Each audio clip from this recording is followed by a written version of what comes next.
We're here because free speech is under attack. We're here because people are being convinced that socialism works. We're here because people are being judged guilty until proven innocent.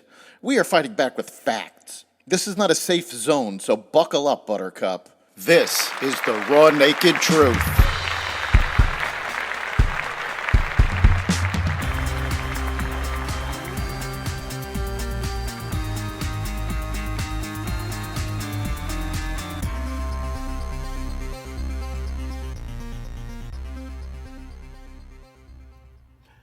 Domestic terrorism in Atlanta, interest rates rising, border policies, and more. Welcome to the Raw Naked Truth. I'm your host, Eric Lopkin, and here's the news you need to know. Far-left Antifa rioters in Atlanta hurled bricks and Molotov cocktails at police officers and set cars on fire over the weekend in protest of an 85-acre training complex for the city's police and fire departments. It's the latest in a series of attacks against the facility, which has been dubbed Cop City by its detractors. The planned $90 million complex has been the ire of environmentalists and anti-police activists since 2021, when the Atlanta City Council approved the complex in June of that year.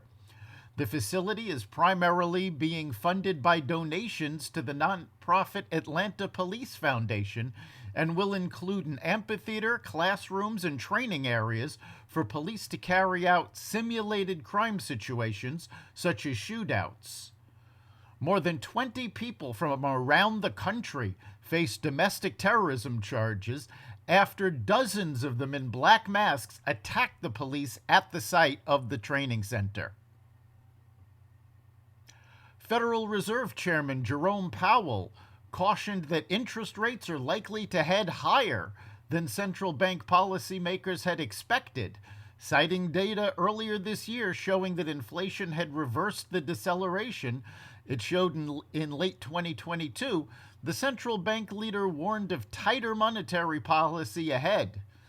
The latest economic data have come in stronger than expected, which suggests that the ultimate level of the interest rates is likely to be higher than previously anticipated. Powell said in remarks prepared for two appearances this week on Capitol Hill. If the totality of the data were to indicate that faster tightening is warranted, we would be prepared to increase the pace of rate hikes. The Biden administration has realized that there were good reasons behind the Trump administration's border policies and is considering resuming detentions of migrant families who cross the border illegally. President Biden halted the policy as he sought to eliminate Trump's policies. Instead of detaining families, the Biden administration has been releasing them provisionally and keeping minimal track of them with ankle bracelets and traceable cell phones. But the number of migrants fleeing violence and financial crises in other countries has been rising, intensifying pressure on Biden to clamp down on the southern border. Officials are bracing for a potential new wave when the COVID prevention policy of sending back asylum seekers ends May 11th. The policy of detaining migrant families at the border was implemented by not just the Trump administration, but the Obama administration prior to that. California Governor Gavin Newsom tweeted on Monday that his state would not do business with Walgreens because the massive pharmacy chain has said it wouldn't distribute abortion pills in states where it is illegal. Newsom, a Democrat with an eye on the White House, said California wouldn't conduct business with any company that cowers to the extremists and puts women's lives at risk. Walgreens said it would provide the medication in any jurisdiction where it is legal. Newsom has kowtowed to woke extremists focusing on their issues instead of fixing the massive deficit, increasing crime, rampant homelessness, and open-air drug markets that are plaguing California. Meta plans to cut thousands more jobs.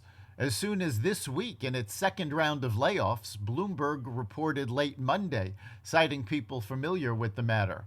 Meta cut 13% of its staff, or 11,000 people, in November to increase efficiency. It was the first ever major layoffs for Meta, which owns Facebook and Instagram and is the world's biggest social media company. Meta shares rose 1.7% in pre-market trading Tuesday. The stock has gained 54% this year. The November layoffs came as a surprise, but analysts and workers braced for more cuts after CEO Mark Zuckerberg declared 2023 Meta's year of efficiency. The company is adjusting to falling advertising revenue. A Meta spokesperson declined to comment to Bloomberg. That's the Raw Naked Truth.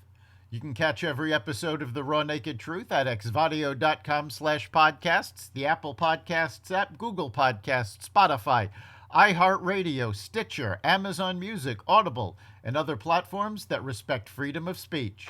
We'll see you next time.